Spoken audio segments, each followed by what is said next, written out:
The sun poured into the upscale cafe in Ikeja like liquid gold, glinting off the marble tabletops. Ifinwa sat poised, her Ankara power suit a vibrant contrast to the minimalist decor. Across from her, Chidi looked every bit the man of God, his suit sharp, his smile practiced. To the world, they were the ultimate Lagos power couple, the empire builder and the soul winner. But as Chidi spoke of church expansions and divine alignments, Ifinwa felt a familiar chill. His charisma was a cloak, and today, it felt heavier than usual. In the quiet warmth of her parents' living room, the air smelled of jollof rice and aged wood. Ifinwa and Chidi sat on the sofa as her parents stood over them, hands pressed firmly onto their heads. "May your home be a tabernacle," Papa whispered, his face etched with a joyful pride that made Ifinwa's heart ache. They were draped in heavy traditional lace, the physical weight of their heritage and the expectations of a perfect marriage pressing down on her shoulders. She smiled because she had to. Night in their Victoria Island bedroom was not a sanctuary, it was a tomb. The room was bathed in a cold, clinical blue light. Ifinwa lay on the edge of the mattress, her tears falling silently into the pillow. A few feet away, Chidi lay with his back turned, fully clothed under the duvet, a wall of fabric and unspoken truth between them. The intimacy they performed on the altar never followed them through this door. The morning light in their modern kitchen was harsh, stripped of the previous night's shadows but none of its tension.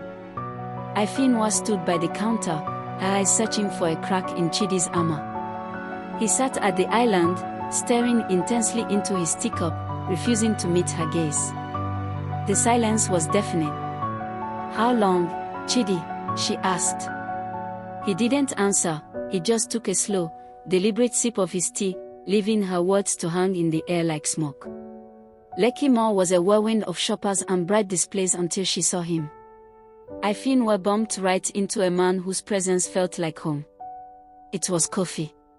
Suddenly, the sterile mall lighting seemed to shift into a warm, romantic glow. "Ife?" he asked, his voice a rich melody she hadn't heard in years. In his eyes, she didn't see a pastor's wife or a business owner, she saw the girl she used to be before the veil was drawn. The church was empty, the pews stretching back into the darkness like ribs. Ifinwa knelt at the front, clutching her chest as if her heart might physically break through her ribs. A single, dramatic beam of light pierced through the stained glass, illuminating her distress. She wasn't praying for a miracle anymore, she was crying out for permission to survive. "The ring is on my finger, but the heart is on the floor," she whispered to the silent rafters. "The ring is on my finger, but the heart is on the floor. I found a man of God, but I'm searching for something more." He said, "Go find another," he said, "I am not enough. Is it fate that keeps me here, or am I just acting tough? Should I leave the pastor, or stay behind the veil?" The electricity was out, and the living room was swallowed by shadows. An old oil lamp sat on the coffee table, its flame dancing wildly, casting gargantuan, distorted silhouettes against the walls.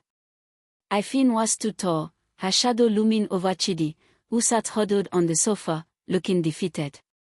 The truth was out. He had finally admitted he couldn't be the man she needed, not because of his calling, but because of his heart. The heavy mahogany front door swung open, and for the first time in years, Ifinwa stepped out not as an accessory, but as an individual. The Lagos morning was bright and unforgivingly beautiful.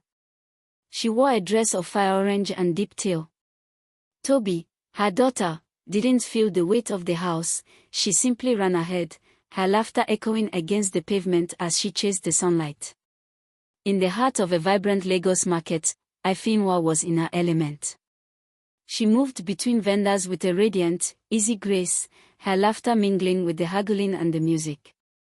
She was no longer the pastor's secret. She was Ifinwa. In the background, Toby played with the other children, a picture of pure, unburdened joy. The sun was warm, the community was loud, and for the first time, she was truly seen. "The ring is on the table, I'm walking out the door. I had the man of God, but I'm searching for something more." He said, "Go find another." He said, "I am not enough. I found my strength, I found my power." I finally called his bluff. I left the pastor. I stepped out from the veil.